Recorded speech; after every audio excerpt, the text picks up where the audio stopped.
first of all, I just wanted to say happy birthday to you because it's birthday for you wherever you are in your time zone now. And it's always nice when things come together. And when you asked me yesterday, when can you give us a session? And then I say, okay, tomorrow we'll do it because I don't have to go to work today. Doesn't mean I don't work, but I don't go to work. So there's a difference there. And if I don't have to drive that 2 hours back and forth to work, it means I have more energy and more time on that Saturday. So I thought it's a good opportunity to be with all of you and see all of you. It's nice to see quite a few of my dear ones here. So we'll start with the Guru Gayatri.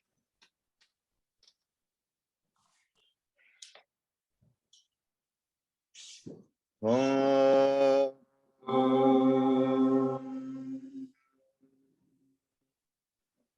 Tadvaram Paryaya Vidmahe Jnanalingeshwaraya Dhimahi Tanno Guruh Prachodayate. Om Yoga Maharishi Dr. Swami Geetanandagiri Guru Maharaj Ki Jai. Om Puduvai Kalaimamani Puduvai Shakti Yogacharini Ammaji Meenakshi Devi Bhavanani Guru Mata Ki Jai. Om Shri Guru Bhyo Namaha Hare Om.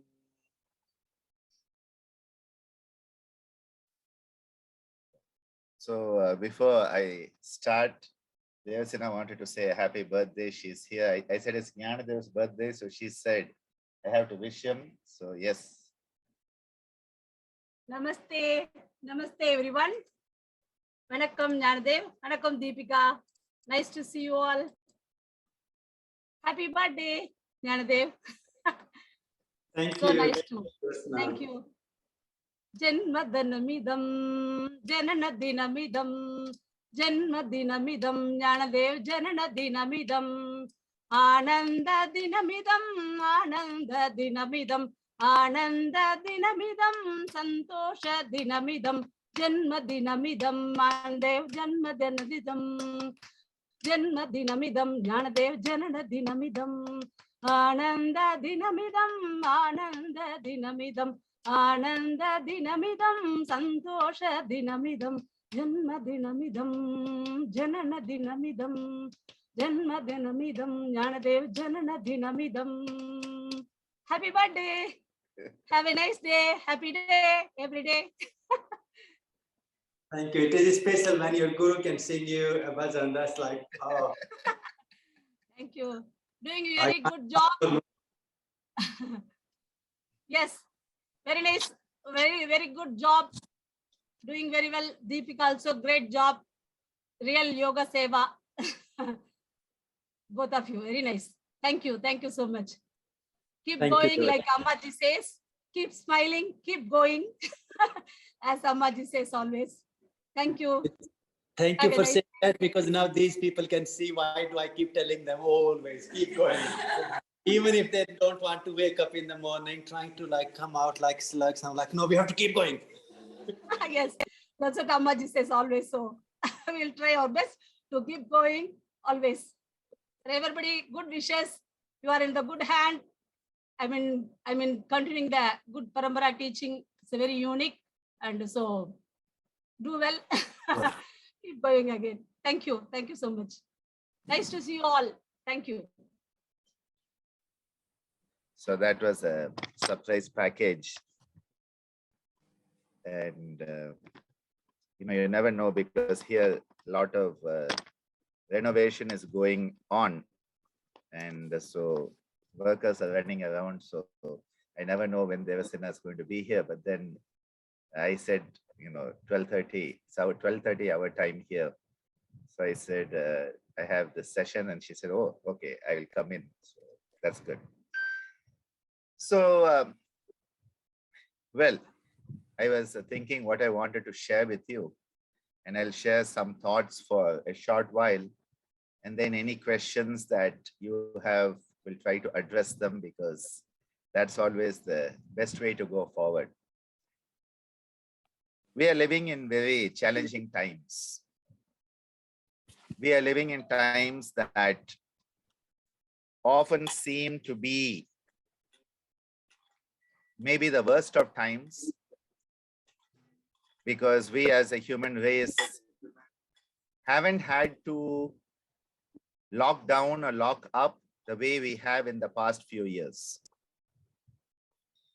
If, 3 or 4 years back when I visited the UK and I was traveling around the world, if I had said there is a possibility that we will not have flights, there's a possibility,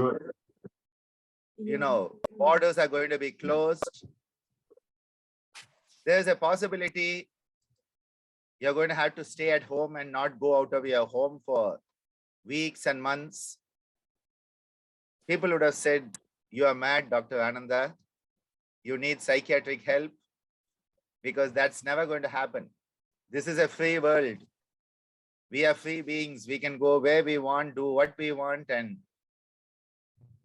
don't even think like that. And then suddenly, COVID happened. Did COVID happen, or did we make it happen by all our actions?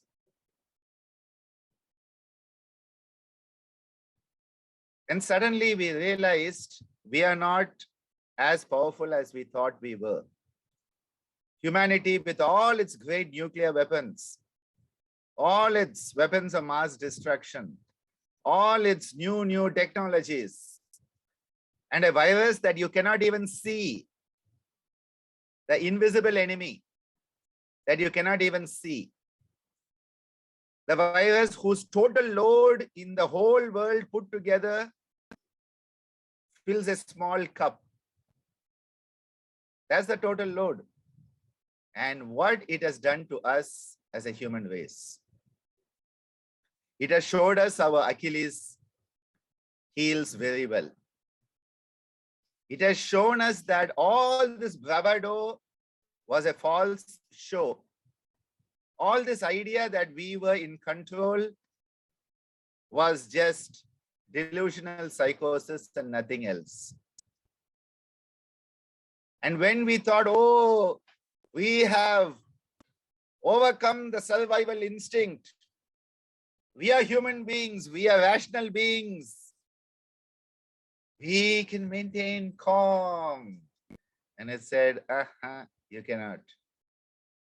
And suddenly, each and every one of us has given numerous opportunities to face our own mortality and the mortality of those who we truly love. Over the past 2 years, the number of people I have known who have suffered and who have left this planet are too many to count. I have lost dear ones, both older than me and younger than me. And suddenly we realize, what is really the purpose of all of this? What is that silver lining we want to find when the times are tough? When these challenges occur that seem to be unsurmountable, what is it that we are to take out of it? What is the lesson? Because both Swamiji and Ammaji, again and again, have reiterated the fact that no experience is good or bad, that all experience is there for us to learn and grow. So then what is it that we are to learn? What is it that is there in this experience for us to grow? And I think the key message that comes through is we need to work on ourselves. We need to work on our own self. It is not about blaming the government. It is not about blaming the doctors, the scientists, or your neighbors, or the dog and cat. It is not about blaming the virus. It is about taking the responsibility to be a human being who has the superpower of being human, the power of choice. And what is that choice we have in these dark times, in these challenging times, in this seemingly never-ending pandemic? When I told someone who's working here this morning, well, looks like the numbers are going up in India and Tamil Nadu says you have to wear a face mask. The person said, is this going to be a never-ending saga? Is this going to be a never-ending story that's just going to go on? Something like Groundhog Day, where you get up to the same day again and again? Well, it really makes you think about it. But what we have as a human being, now a human being, one has to be very careful with this term human being. Because many years ago, Plato, Aristotle, and all those guys, they got together and they said, we are going to define what a human being is. And so they all sat around and they all put the best of brains together, minds together. And they came up with a definition that said featherless biped. So they came up with a definition that the human being is a featherless biped. Now, after some more time, one of the colleagues comes up with a plucked chicken. He carries in a plucked chicken and he says, well, is this a human being? It's featherless and it's biped. You know, chickens run around on two legs. So if you pluck a chicken, it's featherless biped. And they say, oh my God, we have to redefine the human being now. So they said, well, we'll add flat nails to it because chickens have curved nails and human beings have flat nails. So they said the flat-nailed featherless biped. Things haven't changed too much in the couple of 1,000 years. When you look at the way we have responded to this crisis, flat-nailed, sometimes people get offended when I say it, but I say often we are thick-skulled. We will not understand the lessons until life punches us so hard it breaks our skull.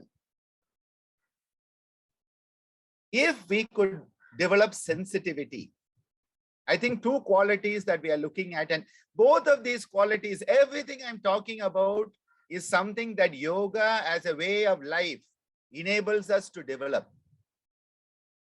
Sensibility and sensitivity. Sensitivity, not to your ego. We are all very sensitive when it comes to our egos, and we get very hurt and we take offense. I must remind you, offense is more often taken than given. No one goes around giving offense. Everybody goes around taking offense at somebody's statements and what they did. We become sensitive to our ego and get offended easily. Someone said something, someone did something, somebody dressed, somebody ate, somebody didn't eat, somebody didn't dress, somebody said something, somebody didn't say something. We are so sensitive to this huge, bloated, fat ego. Dull, inert, fat, bloated ego. We are so sensitive. But are we sensitive to those around us? That is true sensitivity. When we can have the empathy to understand the fellow human beings and the fellow living beings. Because all living beings have the same energy, life force moving through them.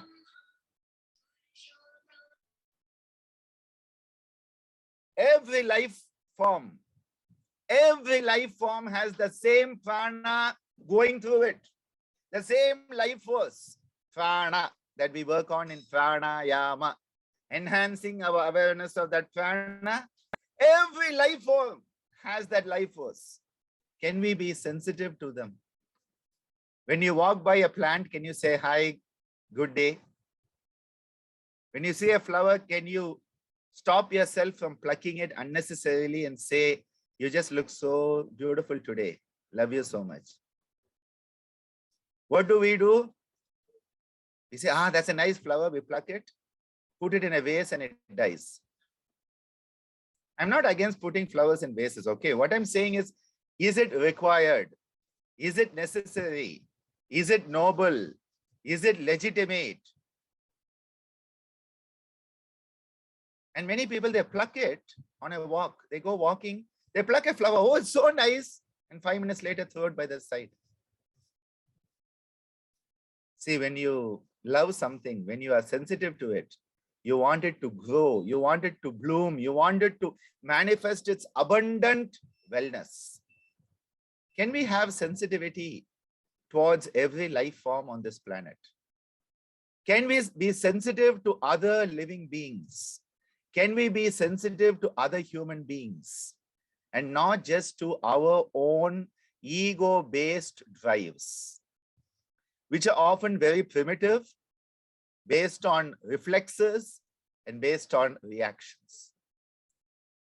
Because the moment we move from a reflexive, reactionary tendency to a reflective, responsive state, there is a huge transformation here.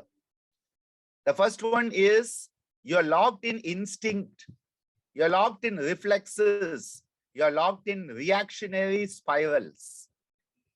And then you jump out of it, you leap out of it, a quantum leap. You know, they talk about that missing link between the apes and the human beings, and everybody wants it to be that Yeti in the high Himalayas. The missing link is when the human being suddenly was able to have that quantum leap of consciousness. That is the missing link. A quantum leap of consciousness where you move out of that subhuman, reflexive, reactionary, instinctive behavior driven by what is called samskara vasana. Samskaras are our habits, our conditioned habits. We do it the same way again and again and again and again, and we nag ourselves to death. Nagging, nagging, nagging, again, again, nagging, nagging, nagging yourself till you die. The same thing, you go round and round in circles until all you have to do is you already have a trench. They just have to put in some mud and say, rest in peace. That is a samskara. Going round in circles and not changing your trajectory at all. You have to go off on a new trajectory, not this samskara. Second is vasana, those inherent tendencies that drive us to do what we are doing. And all of these samskara vasanas are based on survival. I have to survive at any cost, even if everybody else is killed. I have to survive at any cost, whatever be the cost.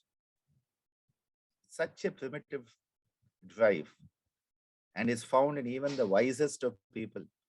Maharishi Patanjali tells us, Abhinivesa klesha, which is the Samskrita name for survival instinct. Abhinivesa is the desire to survive at any cost. He says, Swarasavahi, it is on autopilot. It has its own source of energy. You know, you pull all the plugs, you know, those horror movies where you pull all the plugs, you do everything and still it keeps on coming. You pull all the plugs and the survival instinct keeps going because it's on autopilot. It has its own source of energy. And he says, Vidusho api, even the wisest of people fall prey to it. And we have seen it in the last 2 years. Those who should know better, we have all been scrambling around for toilet paper. Just think of what we have put our priorities on. I often say, you know, the priorities of human beings can be understood very simply. You know, if just trees, as is commonly said, if just trees would give off Wi-Fi, we would be planting them everywhere. Too bad they just give us oxygen.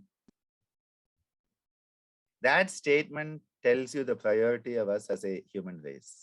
If trees would give off Wi-Fi, we would be planting them everywhere. Too bad they just give us oxygen. During the COVID pandemic, here in India, we struggled with oxygen crisis. Not enough oxygen for the patients in the hospitals. People dying because we ran out of oxygen. We had special trains carrying oxygen from one part of the country to another to save lives. As a doctor, I have seen this. We have seen the difficulty trying to get an oxygen cylinder when Amma was seriously ill at the same time as the COVID pandemic. Trying to get an oxygen cylinder as a doctor with all my connections, willing to pay anything needed, and I couldn't get it for 2 days at one point. I know the difficulty. And when you get it, the amount you have to pay, the amount of money you would have to pay for the oxygen a tree gives you in 24 hours is more than what you could earn in a whole month. Just to put it in perspective. And yet we don't address it. Can we have that sensitivity? How does sensitivity come? Sensitivity comes when you transcend that ego, which says, I am the most important person on this planet. No, none of us are. The planet would be better off without us human beings. You know, it is said that if for 100 years you didn't have a human being on this planet, the planet would be in a wonderful state. But if for 10 years we don't have the bees on this planet, the planet would not exist. Now, who's more important, bees or human beings? Really, a lesson in humility. We human beings need a lesson in humility. We need to understand that we are not the owners of this planet. We are the custodians. We are supposed to be loving caretakers of this planet. We are supposed to take care of this planet with love, not abuse it, misuse it and disuse it.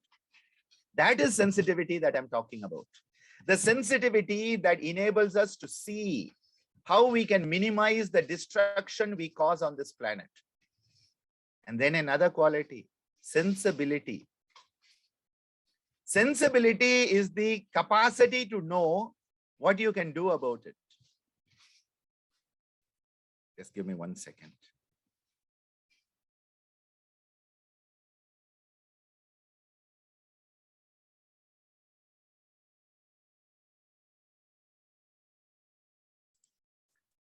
I just have to, the painters are busy scraping the walls here.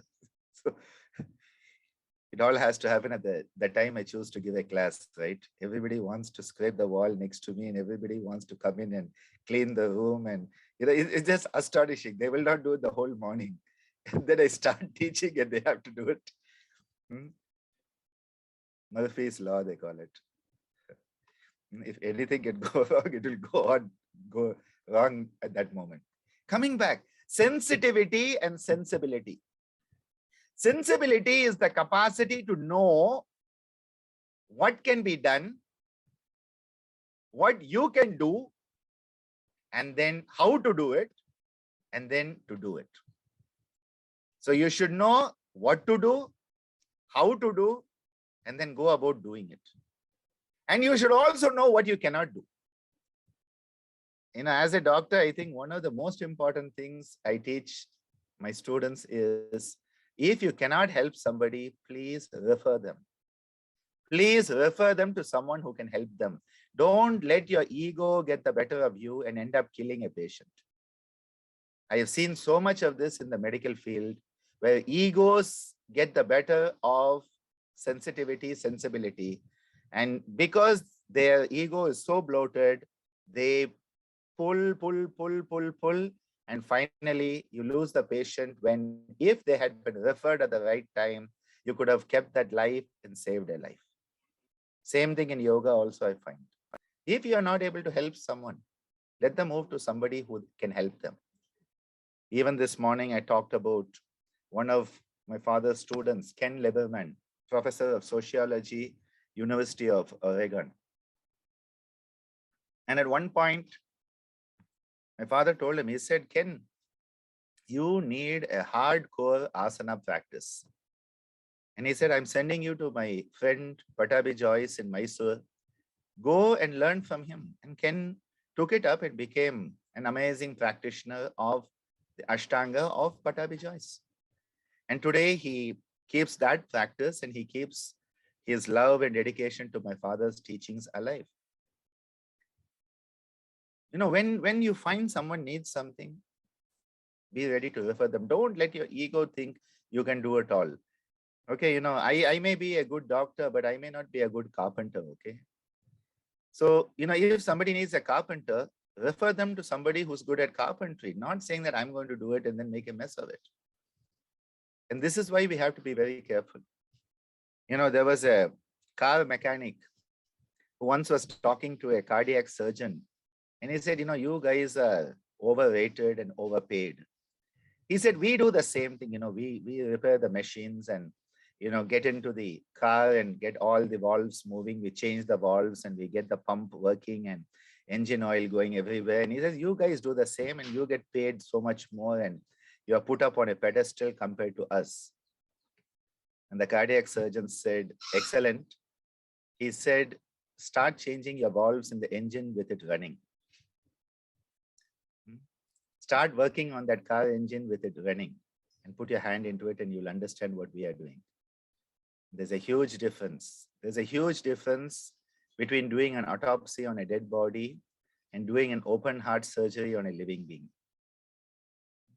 We have to understand everything is important. And that is where sensitivity guides you and sensibility enables you to do what needs to do.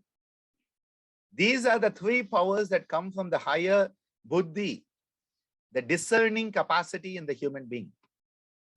The discerning capacity where you know what to do, you know how to do, and you go and do it. And you know what not to do also, and don't do it. This sensibility comes from this part of the brain, the prefrontal cortex, prefrontal cortex, prefrontal cortex, and the prefrontal cortex is where it all comes. And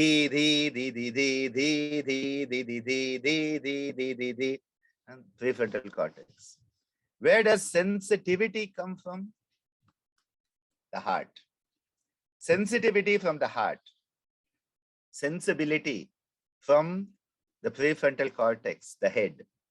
And many people are like, I'm caught between the head and the heart. I'm like, no, it is not head or heart. It is head and heart. It is not sensitivity or sensibility. It is sensitivity and sensibility. Both have to work together because you have to be a wholesome human being. And the moment we have that sensitivity and sensibility, we start to understand what the situation is. We feel the situation, we feel the challenge through sensitivity. And then we know what we need to do to overcome it by sensibility. You need to feel the challenge because otherwise what happens if you only up here, you're like, that's not a challenge. Huh? And you know what happens is people have this, you know, someone comes and talks to you about the problem. At least listen to them, okay? This morning, I gave a morning talk on the Gitananda Yoga as a humanistic approach to yoga. One of the first things is active listening. Active listening is very important because we need to be aware of what is happening. That is sensitivity. But then you need to have the capacity to do something about it. Be aware of the suffering and find the means to transcend it and transcend it. But if you deny the suffering, you cannot transcend it. And if you're only locked in the suffering, you will never transcend it. And many people are so locked in the suffering, they don't want to give up their suffering because that has become the identity. My problem. They are so identified with their problem that it's the property. And they'll pay property tax on it. My problem. You have no idea what my problem is. Yes. because you are so deep into it, it seems like the whole universe. You get your head out of it and you realize how small it is. This is why, for me, yoga is the methodology that enables us to convert a mountain into a molehill. That which sounds and seems like a mountain becomes a molehill when you elevate your consciousness through yoga. Every part of yoga is geared towards elevating consciousness so that what seemed like a mountain becomes a molehill. You know, for an ant, every wave is a tsunami. For an ant, every wave is a tsunami. But for a giant, even a tsunami is just a wave. Are you going to be an ant or a giant? G-I-A-N-T and A-N-T. That G-I, greater intelligence, if you want to call it that. When you grow, my father used to often tell me, because as a kid I used to, Swamiji, I have this problem. How do I solve it? You can imagine me as a kid running up to him. Swamiji, I have this problem. What do I do about it? The dogs are run out in the garden. The peacocks have jumped out of the cage. The deer have bolted and they're out in the back garden. We have to go and catch them and bring them back. All the monkeys have escaped because someone left the door open while feeding them. You know, the common problems we have in an ashram. I grew up with a living zoo. Swamiji would teach a class and one monkey on his head, one on his shoulder, another on his lap. That's how he taught classes, with the monkeys sitting around him.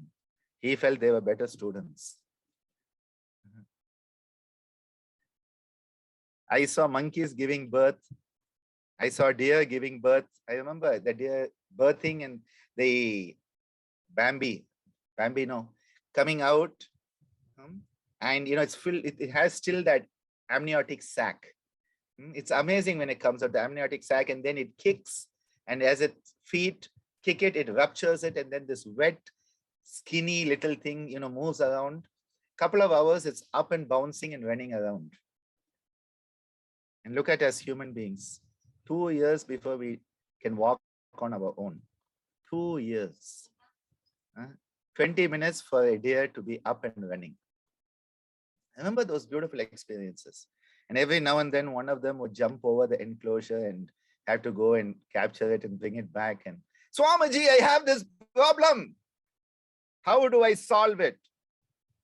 And Swamiji would tell me, Ananda, you don't solve your problems, you outgrow them. It took me many decades to understand that. And it still rings in my head loud and clear whenever I find a challenge in life, whenever I find a problem in life. I call them challenges these days. They are my gym, okay?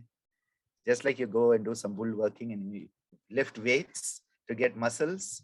These are, life is giving you life gym to work on your spiritual musculature. Enhance your capacity by working out. You outgrow your problems. Because the moment you elevate your consciousness, your perspective is elevated. You have a bird's eye perspective, a satellite perspective, as I call it these days. You know, if your head is underwater, you don't see much. Get your head out of the water, you see a bit more. Go up in a drone over the lake, you see much more. Go up into the satellite and you see the whole planet. Well, go out into space and you start to have perspective. The more you elevate your consciousness, the more wider your perspective becomes. And the wider your perspective becomes, the less troubled you become by the small things that otherwise seem a problem when you are having your head underwater. And that is why it is so important we as an individual work on elevating our consciousness through the practices of yoga, the principles and practices. That is why they go together. The principles and the practices of yoga all go together to enable us to enhance our perspective. 360 into 360 degrees perspective, rather than my perspective and my problem, and this is all it is. No. Expand your perspective, 360 into 360, elevate it. And suddenly you realize the problems you have are the problems the whole of humanity have. It is so easy to get bogged down. Oh, God doesn't like me. The universe doesn't like me. And that is why I am, having all these lightning bolts thrown down on my head. Like that cartoon character who keeps on being hit by lightning bolts. That's what we think is happening to us. Because always our problems seem so much bigger than somebody else's. And I often have the experience where people come to me, and thousands and thousands of people I counsel all the time. And nowadays it's online also. The other day I had a session with a couple in the USA. And they were kind enough to stay up past midnight to accommodate the only time I could talk to them.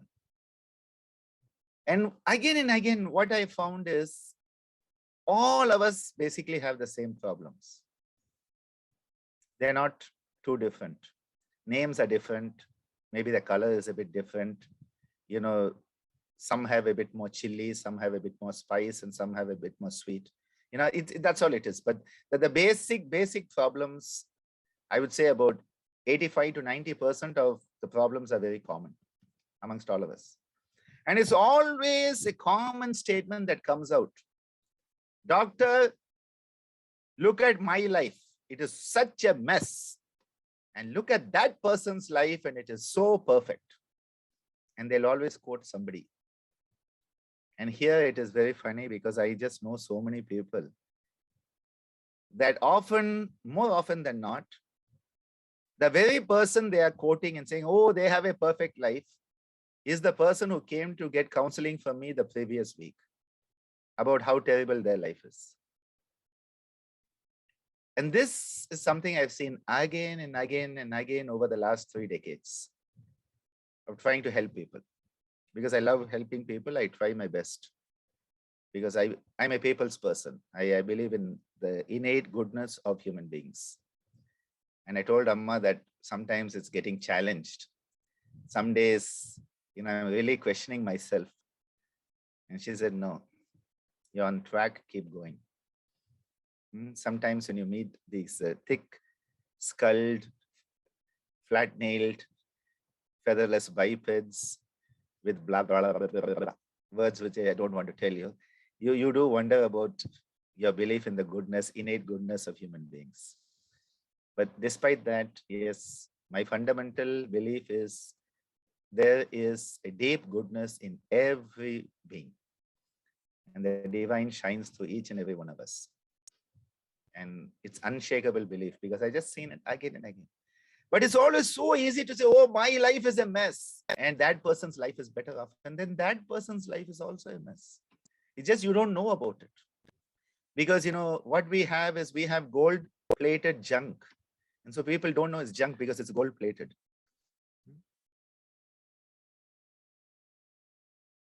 I think when you start to help people and you start moving with people, it gives you perspective.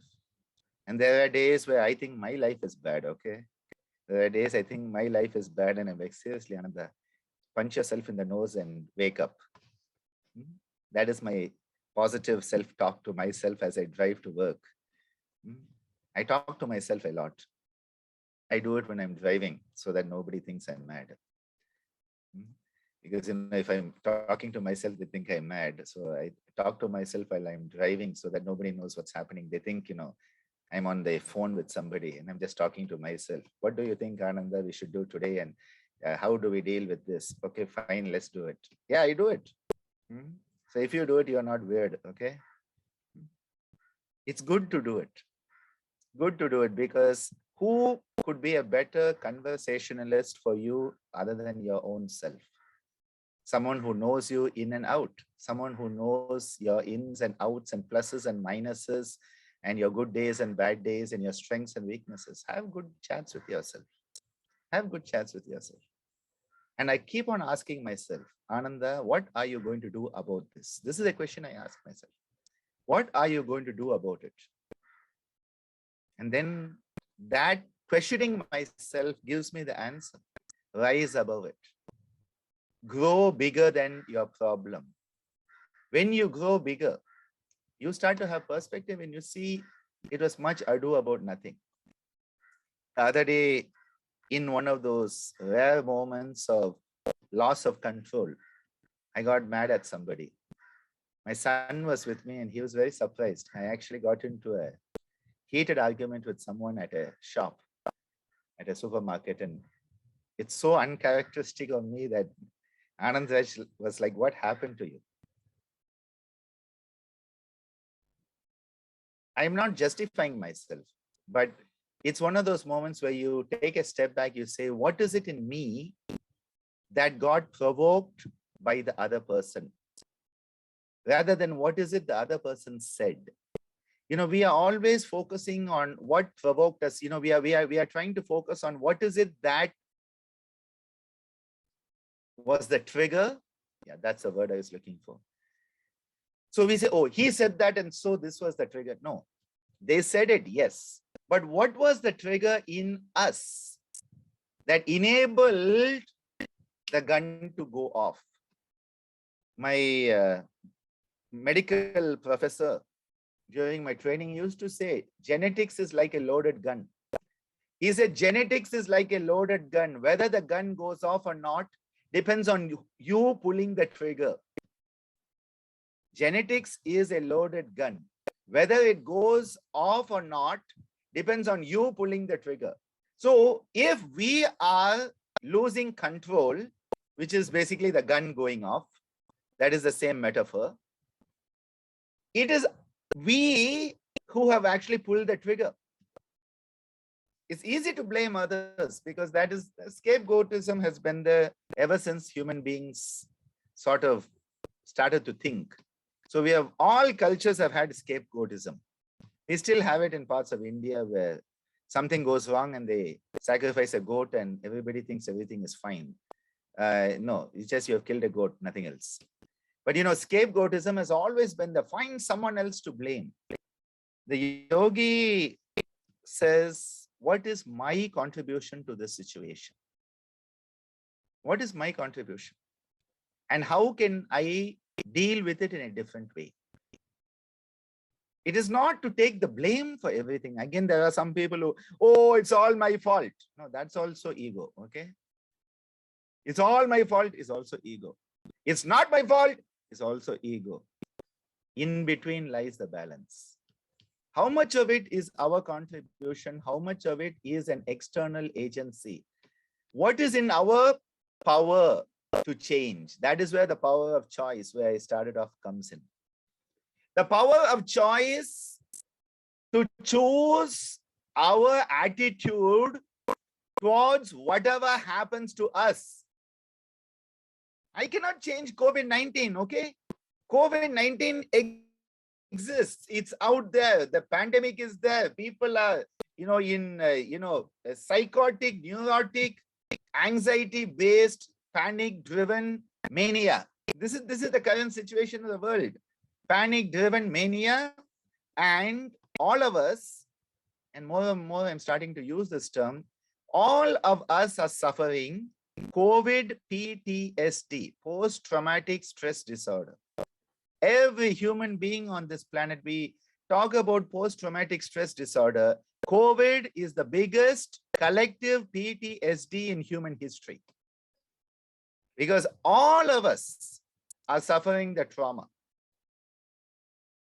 Now, that cannot be changed.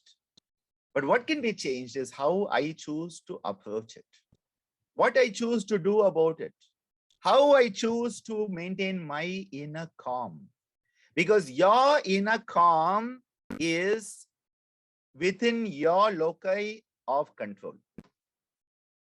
You are the master of your inner calm. And the moment you outsource it, your economy is gone. Spiritual economy is gone. your emotional economy is gone. Your happiness quotient is lost. The moment you outsource your balance, it's all gone. Balance is lying within each and every one of us. Calm is an inner being, an inner state of being. And that is where the yogic approach is. Whatever is happening around you, can you find that sukha sthanam, that place where you are at ease with yourself? And how better to find it than the breath? The breath is the key. There's a beautiful technique that you may or may not be aware of, but if not, you can, which is called the Prana Kriya, one of my favorite techniques. And a couple of Saturdays ago, I gave a Saturday morning session. 93 Saturdays today was 93 Saturdays of sharing nonstop. And at least I'll go to 108. After that, I'll take a call on it. We did one on Prana Kriya, where you are using the prana and the flowing forward and backward at the level of the bhru madhya, the midpoint between the eyebrows. And this practice with the breath, it's a breath-based visualization, experiential practice, is one of the best practices to strengthen the capacity to choose wisely. And this is a practice which I've been advocating a lot during this time. Whenever in doubt, whenever faced with obstacles, whenever faced with situations that you don't know what to do, sit down, do 9 rounds of slow, deep breathing, do the Prana Kriya, lie down in Shavasana and do some Savitri Pranayama. And after half an hour, your head is going to be much clearer, your perspective is going to be much wider, and any decision you make will be based on sensitivity and sensibility. Well, that's what I wanted to share, and it's been a long share. Any questions, Jnanadev? You'll have to unmute. Or any of you, you know. I was going to do half an hour and I just looked at it and spent 50 minutes. Problem, I have the switch on, not the switch off. It was really great. Thank you. I think I talked what we needed to hear today. And it's interesting, you answered most of my questions I thought I would ask at the end anyway. But still, I think I have a little bit of something I still want you to, I don't know, give us a little bit more light, really. See, when we're dealing with people with various issues and stuff, and this whole idea of, like Krishna talks about the two category of people born with the asura quality and then the sura quality. And sometimes, this asura people, they somehow manage to get into where they don't need to be. And they have this idea like, I'm going to transform or change my life. Or somebody's here in the space and they're going to switch a button on and then it's all changed. But they don't actually want to practice. They don't want to make it change. And all they do is just like giving more and more burden. And like when especially I listen, my team, it was almost like if somebody's constantly doing something for everybody to shoot their gun, they were like, does that make sense? Like if they are like constantly doing something to trigger, like how do I get kicked out? And I think Mike Gibson, like as you mentioned about the sensibility and sensitivity, like when is the right time to know that enough is enough, even though yes, we collectively made a decision, so that was like very smooth for us all. But still it would be nice to hear a little bit more. When do you think is the time where you're like, okay, enough, we're not going more into it? I think a surgical answer is a good way to go forward here. When there is a cancer, it is best it is surgically removed. Now, if you have a normal tissue in your body, you don't want to surgically remove it. But when it is an abnormal tissue, it needs to be surgically removed. Otherwise, it ends up killing the very host. And this is where surgical precision is what Patanjali has advised, upekshanam, that, nature is very funny in one way. You can have a barrel filled with good apples and you put one rotten apple into it and the whole barrel gets rotten. Now, I wish nature was that you could have a barrel of rotten apples, you put one good apple and the good apple will transform all the rotten ones into good. But nature doesn't work that way. And this is the problem, that the Asura consciousness.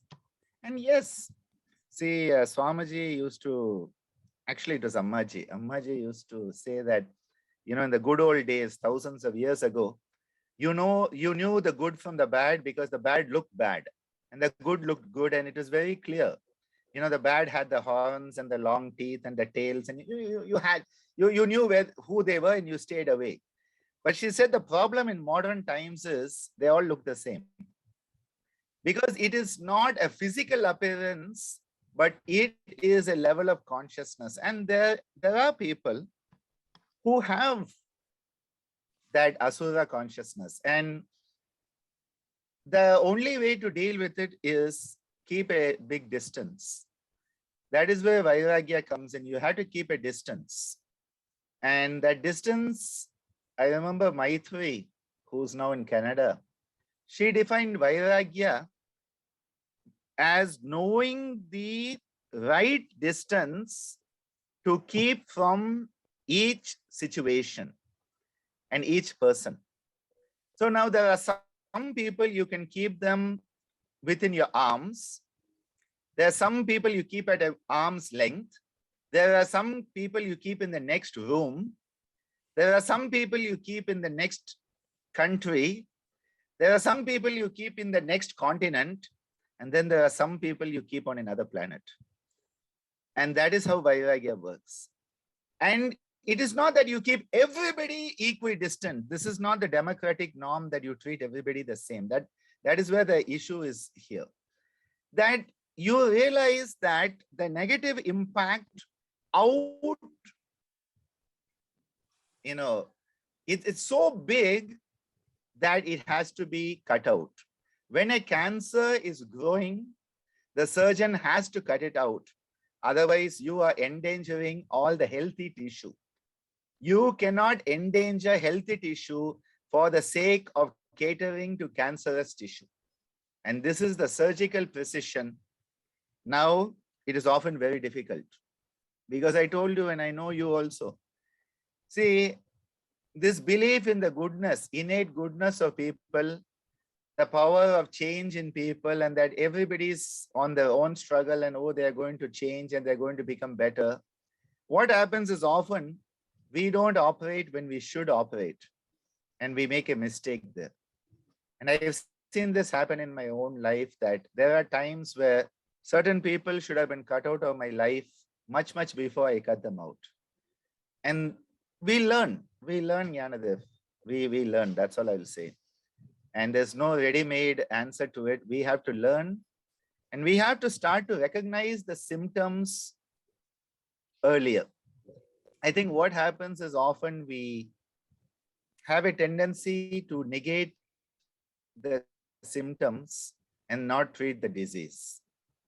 And as a doctor, I think this is something I have to be very careful, because, again, objectivity is much better when it is someone who's not related to you. And so, someone has an abdominal pain in the right lower abdomen. It's easier for me to diagnose appendicitis than when that same pain happens to my son, or when that same pain happens to me. Either I misdiagnose it and go into excessive outburst, or I go the other way, because we lose objectivity. And I think this is why sometimes we have to take a step back. Sometimes we have to take a step back and look at things with much more objectivity, because A cancerous tissue has to be removed. There's no second thought about it.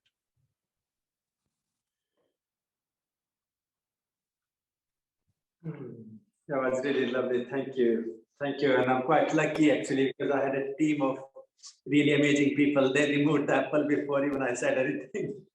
They were like, Good. yeah, they will keep the apple. So I'm grateful. Life will guide us in the best way possible when we trust life. The other thing I just wanted to say, all growth is slow, steady. The only growth which is rapid and uncontrolled is cancer.